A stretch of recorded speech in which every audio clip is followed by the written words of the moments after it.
দর্শক, প্রধানমন্ত্রীর ছেলে সজীব ওয়াজেদ জয় ও প্রধানমন্ত্রীর মেয়ে সায়মা ওয়াজেদ পুতুলের কি হয়েছে যুক্তরাষ্ট্রে, এই বিষয়টি নিয়ে গোপন তথ্য দিয়েছেন জাকব মিল্টন। জাকব মিল্টনের সেই বক্তব্যটি আপনারা শুনলে জানতে পারবেন যে কি হয়েছে তাদের সাথে। অন্যদিকে সিঙ্গাপুর পালিয়ে যাচ্ছেন ডিবি প্রধান হারুন রশিদ সাহেব, তিনি কেন পালিয়ে যাচ্ছেন তা নিয়েও চাঞ্চল্যকর তথ্য রয়েছে এই ভিডিওতে।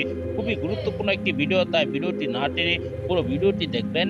চ্যানেলে নতুন হলে সাবস্ক্রাইব করে রাখবেন পরবর্তী আপডেট পাওয়ার জন্য। এই ভিডিও সম্পর্কে অবশ্যই আপনার মূল্যবান মতামত কমেন্টে জানাবেন।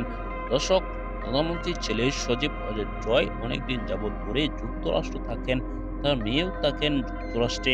জয় ও প্রধানমন্ত্রী তারা কিন্তু ভারতের বিরুদ্ধে কখনো কথা বলে না। আমরা দেখেছি যে বিভিন্ন সময় তারা কিন্তু ভারতের প্রশংসা করে।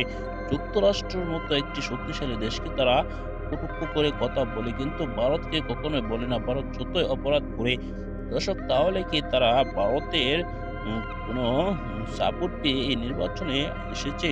তাই কিন্তু প্রশ্ন উঠে যাচ্ছে বারবার। দর্শক, এরকমটাই কিন্তু সকলেই ধারণা করছে।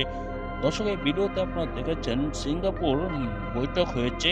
পিটার হাস, আওয়ামী লীগ সাধারণ সম্পাদক ওবায়দুল কাদের সাহেব ও বিএনপি মহাসচিব মির্জা ফখরুল ইসলাম আলমগীরের, তারা তিনজন মধ্যবর্তী একটি নির্বাচনের জন্য নাকি বৈঠক করেছেন।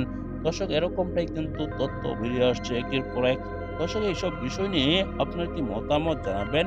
পরবর্তী এরকম ভিডিওগুলো পেতে এই চ্যানেলটিকে অবশ্যই সাবস্ক্রাইব করে পাশে থাকা বেল বাটনটি অন করে দিবেন। ভিডিওতে একটি লাইক দিয়ে অন্যদেরকে দেখার সুযোগ করে দিবেন, শেয়ার করে দিয়ে। দর্শক, এই মুহূর্তে বিদায় নিচ্ছি। দেখা হবে পরবর্তী কোনো ভিডিওতে। সে পর্যন্ত ভালো থাকুন। আসসালামু আলাইকুম।